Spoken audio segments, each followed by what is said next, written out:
So how many bodies have you racked up so far? It's been a gleeful, joyful purge. I've got 7 so far. Nice. I'm up to 6. I think I have one more that I want to get tonight. Yes. Let's get them together. Yeah, sure. Sounds good. Hell yeah. All right, but first, we need to discuss the First Purge. Oh, yes, of course, of course. The First Purge. Now, this is the prequel. Yeah. This is the first one in the franchise not directed by Joe DeMonico. This one was directed by Gerard McMurray and came out in 2018. Nice. Now, in this, the Purge is just an idea that they're an experiment that they're about to start. Yes. And they have decided to start in low-income, predominantly black area. And basically in one of the ghettos, you know. Yeah. Staten Island. Actually, the same hood that fucking Wu-Tang Clan is from. Oh. That was pretty cool. Nice. But, so, yeah, they've decided, of course, the new Founding Fathers are going to do this social experiment and see how it goes over with the people. They don't like the results they're getting, so, of course, they step in and influence them. Yes, just like all politicians. I don't like what's going on. Let's manipulate it. Let's just do what we want. Yes. So for one night only, they're actually paying people to participate. They're paying people to either stay in their homes, or if you actually want to go out and actively purge, they will pay you more. More money. So yeah, it's kind of a, you know, the people that need the money and can't turn away the money are like, okay, let's do this. And some people are like, don't give in to it. Don't. You know, yeah. There's lots of protests, things going on. Lots of protests going on, period, which kind of, again, mirrored what was going on in our country at the time. 2018, there were a lot of protests going on, a lot of racial stuff going on, unfortunately, you know, and they were capitalizing on the mood of our country yet again. Yes. But that's what all politicians do. I meant the filmmakers. But okay. Yeah, filmmakers, politicians, but they all do that. Yeah. So this one stars, I'm going to say this wrong, Eileen or Wylin, I'm not sure. Wylin Noel as Dimitri and Lex Scott Davis as Naya.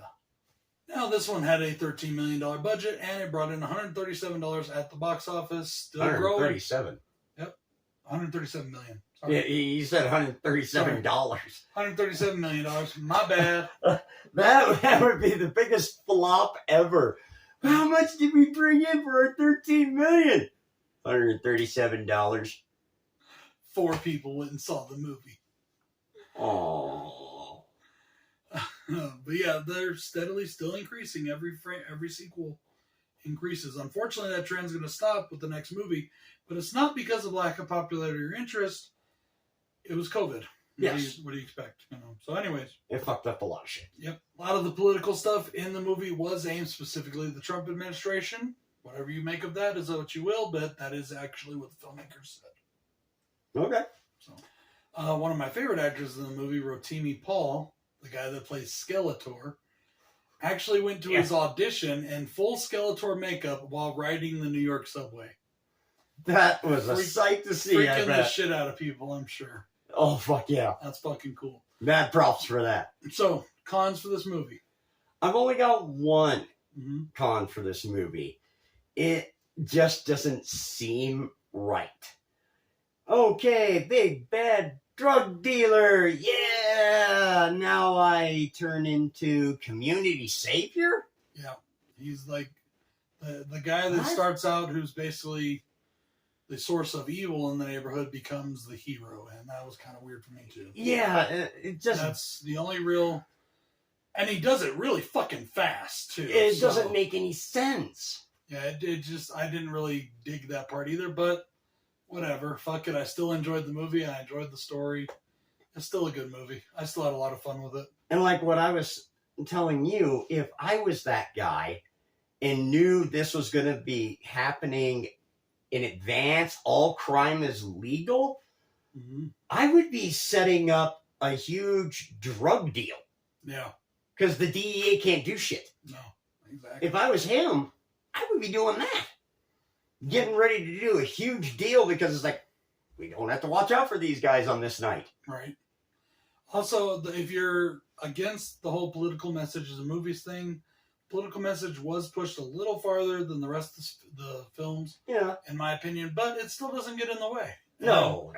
I can still enjoy it, as sometimes some messages need to be pushed. So, Yeah. you know, the only other con I really have is that this one was kind of a bit slower paced. It took a little longer for It was a little. things to get going than it did in the other Purge movies. It was, but it was building. It was building, but like Joe DeMonico was like, he had a pace. He started here, but it escalates quickly and shows a big climax. And this one, it kind of went like this for a while and then started to climb. But it was just, after having Joe DeMonico do it for so long and us getting used to his style, maybe it was just a little slow for me. But I still enjoy the movie. Really had a fun time with it. Yes. So, anything else negative? No, not for me. So, what's your first pro?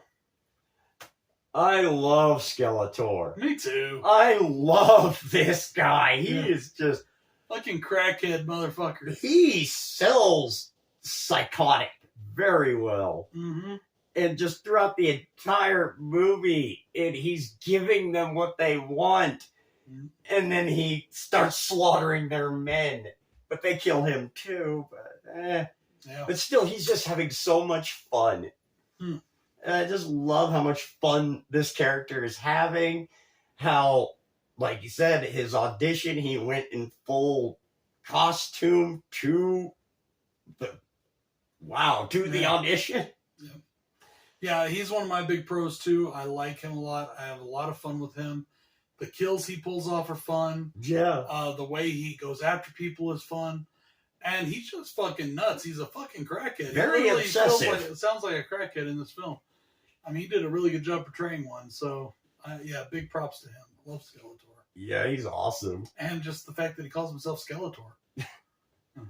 I actually, in this one, even though the message is pushed a little farther, that's actually one of my pros. This one, in my opinion, truly hit the nail on the head for the issues of our day at that point in time. Yeah. The racial divide that was coming into this country that I think is just fucked up.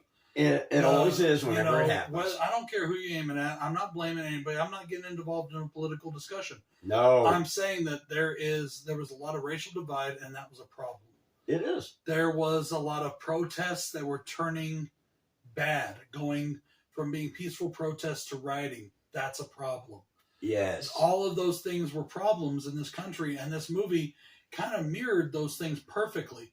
It gave us a real sense of what was going on in our country at the time. Now, were we setting up for a purge? No. Should we have been? Maybe.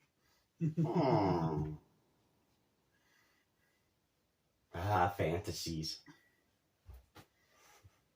What do you got next? All right.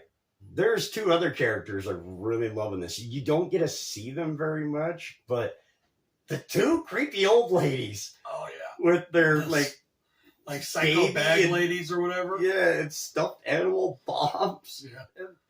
Yeah, those chicks were funny. And they're like dancing and they're in costume and they look weird. And they were old ladies. Yeah. But they were having a blast. Yeah, that was funny. Literally a blast. So, aside from all the normal purge shit we get, which is all fun, and I have had a blast throughout the whole thing, there's one more specific thing I want to talk about. In this movie, I like how they portrayed the rise of the new founding fathers to power. Okay, and the reason I enjoyed that was it was very historical for me. For me, it reminded me a lot of the rise of the Nazi Party. Okay. And it made me really think that if we're not careful even in our own country, it can happen again. Shit like that can happen again, which is why we should never forget history. Exactly. Don't stop teaching about this shit in schools, people. And don't edit it. Yes, don't edit this shit. Tell the truth. I mean, the new founding fathers in this movie come to power the exact same way that the Nazis did. They did it through the political system. They legally took control of their own country. Yep. And that's what happened with the new founding fathers. And that could happen again with political movements in this country that are real political movements that can fuck shit up. And honestly, even the ones we have in power now are fucked up. So, yes. all it takes is one person to get in that office and start doing shit, and the next thing we know, we got a dictator. As long as you have the people behind you, yeah, it can turn into a and the dictatorship people very are easily. wishy-washy, and also the people don't know what they want. So, anyways, Exactly. enough of my ranting, but I did enjoy that aspect of the film. Yeah. What do you got? Okay. Another thing I love about this film is the beginning of this film where they're kind of doing the interviewing process of everybody. Yeah. I really liked that. Yeah, that was you got to see a lot of your characters, your main characters, and your not so main characters, but still, it was interesting because it led to the whole, this is an experiment, this is a trial run. And it really added to that atmosphere of this is brand new, this is a trial thing. And some of those interviews, especially Skeletor, is like, okay, no wonder why you're not employed. Right. You are batshit fucking crazy. Right.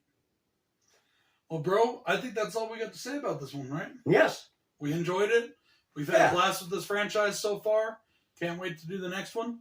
But you know what? Right now, I still got one more person I want to get. So, you ready? Do this. Oh, shit. Ripped my mask almost. Come on. Come on, you can do it. You can do it. All right, you ready? Let's go do it. Let's get him.